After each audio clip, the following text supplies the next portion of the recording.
Hi, Professor. I'm going to be doing a review today of the paper Systematic Evaluation of Large Language Models for Natural Language Generation Tasks by Ni and Lee.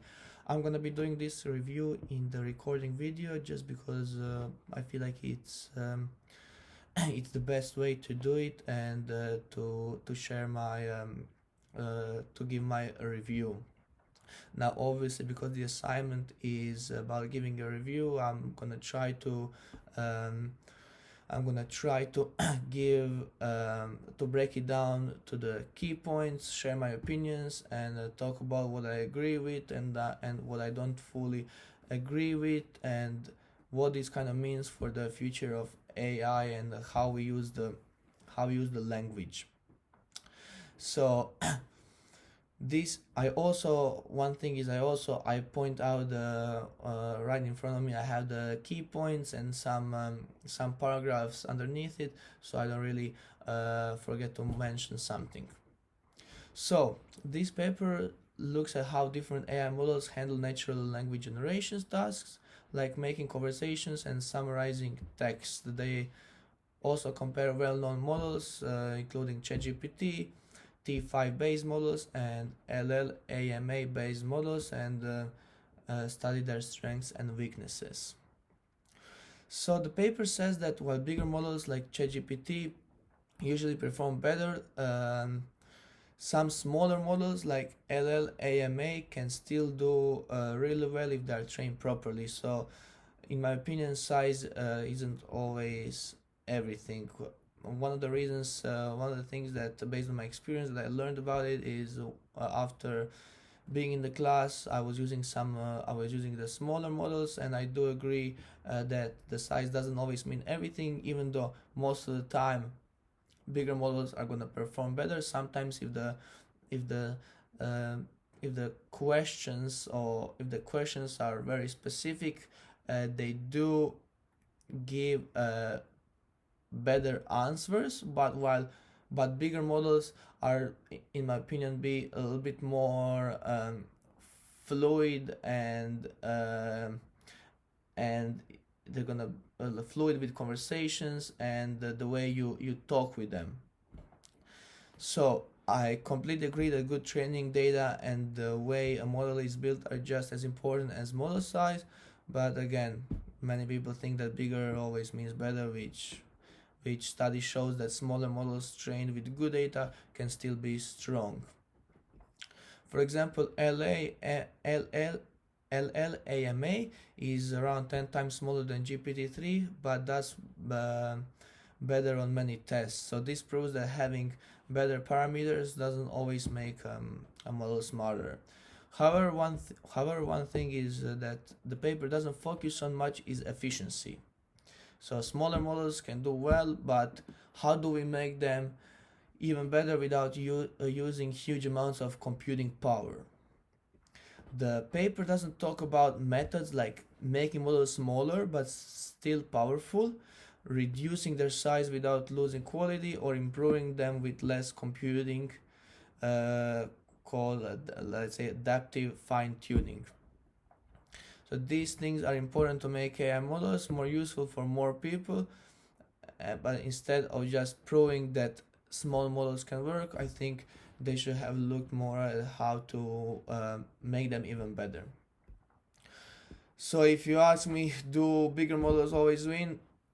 My answer will be not really, and this paper shows that smart training is more important than just making models bigger. We still need more research on how to make AI both powerful and efficient. The paper also says that encoder-decoder models are better at following instructions than decoder-only models, and they say that this happens because encoder-decoder models process input better before making text. I do understand why this makes sense. Encoder-decoder models first read and understand the input before writing a response. So this helps in tasks like summarizations or following specific instructions. For example, FLAN T5 XXL understood instructions better than ChatGPT, even though it's much smaller model.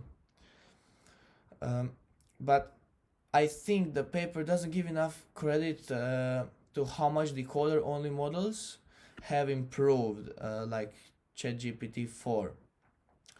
With better training and learning from human feedback, decoder-only models are getting better at following instructions, which is it is true. Also, they don't talk about a method called reinforcement learning with human feedback, which is how OpenAI trains models like ChatGPT to give better answers.